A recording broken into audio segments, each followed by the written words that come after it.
I love you. I love you too, लेकिन मुझे इतनी प्यार भरी नजरों से मत देखो। दिल के आसमान पे गम की घटा छाई। इतनी हिम्मत कैसे हुई तुम्हारी मेरी इजाजत के बगैर? तुम्हारी अंग्रेज कौम तुम्हें कभी माफ नहीं करेगी। 80 के दशक की शुरुआत में एक स्टार किड के तौर पर बॉलीवुड में एंट्री कर कुमार गौरव ने अपनी मासूम अदायगी से सभी का मन मोह लिया था। हालांकि किसी ने सोचा नहीं था कि पहली फिल्म से ये चॉकलेटी बॉय रातों रात स्टार बन जाएगा और फैन भी उनके स्टाइल को कॉपी करने लगेंगे। मांग लूंगा मैं तुझे तकदीर से। बता देगी कुमार गौरव जुबली स्टार राजेंद्र कुमार के बेटे हैं और उनका डेब्यू किसी सपने से कम नहीं था। लेकिन कहते हैं ना, वक्त हमेशा एक जैसा नहीं रहता।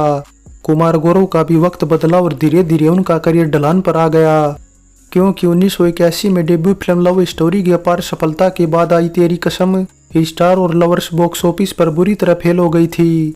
इसलिए कुमार गौरव व उनके पिता राजेंद्र कुमार को 21 अक्टूबर 1983 को रिलीज रोमांस फिल्म से सबसे ज्यादा उम्मीदें थी, क्योंकि ये फिल्म रामानंद सागर के प्रोडक्शन व डायरेक्शन में बनी थी। फिल्म में कुमार गौरव के साथ मेन हीरोइन पूनम ढिल्लन थी, लेकिन फिल्म बॉक्स ऑफिस पर कुछ खास कमाल नहीं कर पाई और फ्लॉप हो गई थी। बता देगी कुमार गौरव को पहली बार देखते ही लड़कियां उन पर अपनी जान छिड़कने लगी थी और निर्माताओं को तो उनमें दूसरा जुबली स्टार नजर आने लगा था। कहते हैं लव स्टोरी की अपार सफलता के बाद कुमार को साइन करने के लिए निर्माताओं की लंबी लाइनें लग गई थी और इसी लाइन में रामानंद सागर भी थे, जिन्होंने कुमार गौरव को लव स्टोरी के तुरंत बाद ही साइन किया था। और इंतजार अब मुश्किल है, हो दिल का एतबार अब। बता देगी रामानंद सागर अपनी फिल्म में लव स्टोरी वाली जोड़ी को ही दोबारा रिपीट करना चाहते थे, इसलिए उन्होंने मेन हीरोइन के तौर पर विजेता पंडित को भी साइन कर लिया था। अब रामानंद सागर का प्लान था कि वे उन जोड़ियों को दोबारा रिपीट करना चाहते थे जिनकी पिछली फिल्में बड़ी हिट हुई थी, जिनमें लव स्टोरी में कुमार गौरव और विजेता पंडित की जोड़ी हिट थी। वहीं अवतार की सफलता के बाद उन्होंने राजेश खन्ना और शबाना आजमी की जोड़ी को लेकर अंगार और निकाह की सफलता के बाद सलमा में भी उसी स्टार कास्ट को लिया था। लेकिन यहाँ बता देगी इन तीनों फिल्मों में से केवल वे सलमा में ही कास्ट को दोहरा पाए थे, क्योंकि अंगार जहां ठंडे बस्ते में चली गई वहीं रोमांस से विजेता पंडित को राजेंद्र कुमार ने बाहर निकलवा दिया और कुछ इसी वजह से बाहर निकलवा दिया क्योंकि वे कुमार गौरव के साथ विजेता पंडित के अफेयर की खबरें सुनकर परेशान हो गए थे। राजेंद्र कुमार चाहते थे कि कुमार गौरव विजेता पंडित के चक्कर में पड़ने की बजाय करियर पर ध्यान लगाएं। बस फिर इसी वजह से राजेंद्र ने रामानंद सागर पर प्रेशर डालकर विजेता को रोमांस फिल्म से बाहर निकलवा दिया और इस तरह बड़ी आसानी से फिल्म पूनम ढिल्लन को मिल गई। वैसे पूनम को तब कुमार गौरव के अपोजिट केवल यही नहीं बल्कि त्रिलोक सुंदर की तेरी कसम भी मिल गई थी। लेकिन फिर कुछ तो रामायण और विक्रम बेताल जैसे टीवी सीरियल की कहानी में बिजी होने के चलते और कोई 4-5 सालों से अटकी बगावत फिल्म की शूटिंग में बिजी होने के चलते रोमांस करीबन 2 साल डिले हो गई और अक्टूबर 1983 में जाकर रिलीज हो पाई। और ऐसे टाइम रिलीज हुई जब कुमार गौरव फ्लॉप पे फ्लॉप फिल्में दे रहे थे, मानो किस्मत की तरह दर्शक भी उनसे रूठे हुए थे। इसलिए पिछली फिल्मों की तरह रोमांस भी बॉक्स ऑफिस पर फेल साबित हुई। ये जिंदगी कुछ भी सही।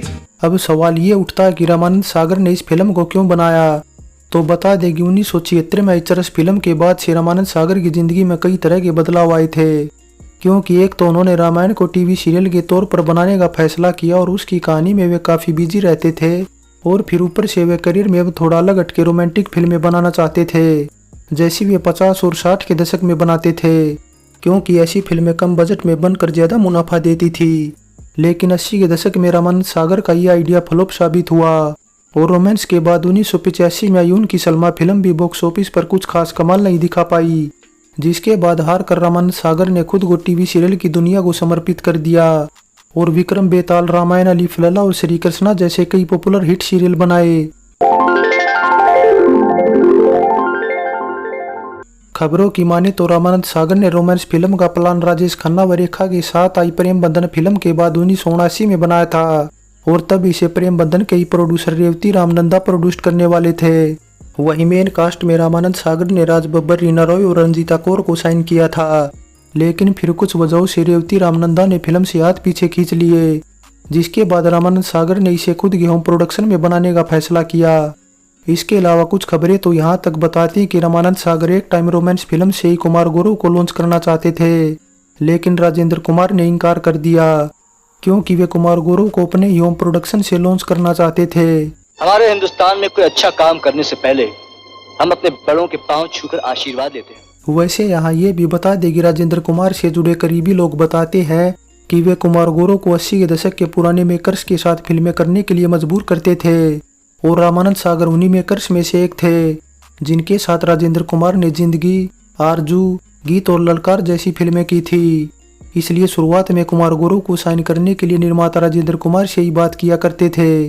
बस फिर इस वजह से ये कहना गलत नहीं होगा कि जिन राजेंद्र कुमार की वजह से कुमार गुरु रातों रात स्टार बने, उन्हीं की वजह से धीरे धीरे उनका करियर खत्म होने लगा था, जो फिर बाद में संभल नहीं पाया और कुमार गुरु 15-16 सालों में इंडस्ट्री से गायब हो गए। हालांकि इसके बाद कुमार ने गैंग और काटे जैसी फिल्मों से दोबारा वापसी भी की, लेकिन कोई फायदा नहीं हुआ। बता देगी रामानंद सागर रोमांस फिल्म में पूनम ढिल्लों की मां के किरदार के लिए पहले शशि कपूर की पत्नी जेनिफर कपूर को लेना चाहते थे, लेकिन खराब सेहत के चलते जेनिफर ने करने से इनकार कर दिया, जिसके बाद रामानंद सागर ने हेलेना ल्यूक को साइन कर लिया। वैसे हेलेना पहले इस फिल्म में काम नहीं करना चाहती थी क्योंकि रामानंद सागर ने उन्हें पूनम ढिल्लों की मां का रोल ऑफर किया था। रामानंद सागर ने उन्हें समझाया कि फिल्म में उनके किरदार की उम्र सिर्फ 35 साल है, लेकिन हेलेना फिर भी तैयार नहीं हुई, जिसके बाद रामानंद सागर ने जब थोड़ा और ज्यादा फीस का लालच दिया तो हेलेना करने को तैयार हो गई। इसके अलावा फिल्म की कास्ट से जुड़ी एक बात ये भी बता दें कि अनुपम खेर भी तब इस कोशिश में लगे थे कि रोमांस फिल्म में उन्हें भी कोई रोल मिल जाए, लेकिन रामानंद सागर के एक असिस्टेंट ने अनुपम खेर को मना कर दिया, जिसके बाद अनुपम खेर को मुजफ्फर अली की फिल्म आगमन में एक रोल मिल गया जो कि 1982 में रिलीज हुई थी। लेकिन इसके बाद अनुपम को नोटिस किया गया 1984 में आई महेश भट्ट की फिल्म सारांश में, जिसमें काम करके अनुपम खेर छा गए। रोमांस टाइटल से सबसे पहले उमर खयाम 1968 में एक फिल्म बनाने वाले थे, जिसमें उन्होंने संजय खान और मुमताज को साइन किया था, लेकिन फिर कुछ वजहों से फिल्म ठंडे बस्ते में चली गई और रामानंद सागर की फिल्म रोमांस टाइटल से बनने वाली पहली हिंदी फिल्म बन गई। फिल्म रोमांस में संगीत दिया था R.D. बर्मन ने, वहीं गीत लिखने का काम किया था आनंद बख्शी ने, जिनके लिखे 6 गीत रखे गए थे ऑडियो एल्बम में।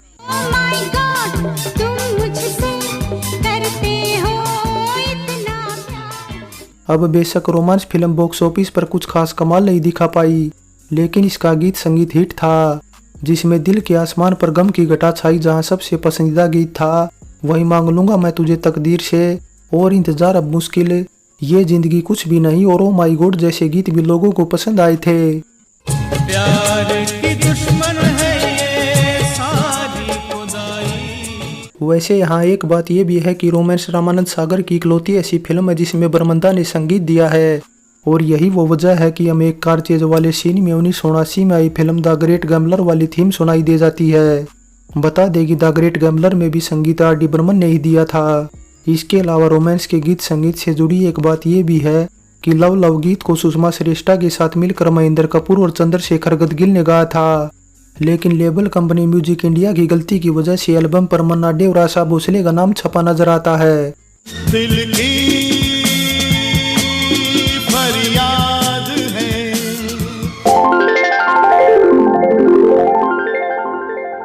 रोमांस फिल्म में रामानंद सागर ने कई नॉन भारतीय किरदार डाले थे, इसलिए ये भी अपने आप में एक अलग बात है कि इन सभी की वॉइस डबिंग का काम टॉम अल्टर से ही कराया गया था। उनकी गाड़ी का नंबर है HRD 6382। इसके अलावा रामानंद सागर की 1965 में आई आरजू, 1968 में आई आंखें समेत कई और पॉपुलर फिल्मों की सिनेमेटोग्राफी करने वाले जी सिंह की बतौर सिनेमेटोग्राफर रोमांस लास्ट फिल्म थी।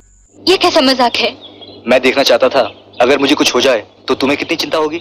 फाइनली रोमांस एक टिपिकल रोमांटिक मसाला फिल्म है जो कहीं से भी एक बुरी फिल्म नहीं लगती, लेकिन फिर भी इसे ज्यादा दर्शक नहीं मिल पाए, इसलिए इसे अंडररेटेड फिल्मों की कैटेगरी में रखा जाए तो गलत नहीं होगा, क्योंकि फिल्म में दिखाई प्रेम कहानी कुछ ऐसी है कि 1995 में आई शाहरुख काजोल की DDLG भी कहीं न कहीं कुछ हद तक इसी फिल्म की कहानी से इंस्पायर्ड लगती है, जिसमें हीरो और हीरोइन की प्रेम कहानी विदेश में ही शुरू होती है, लेकिन अफसोस फिल्मों की इस भीड़ में रोमांस जैसी फिल्म कहीं खो जाती है।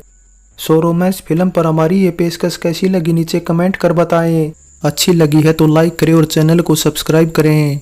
सो चलते हैं, फिर मिलेंगे एक और नई वीडियो के साथ।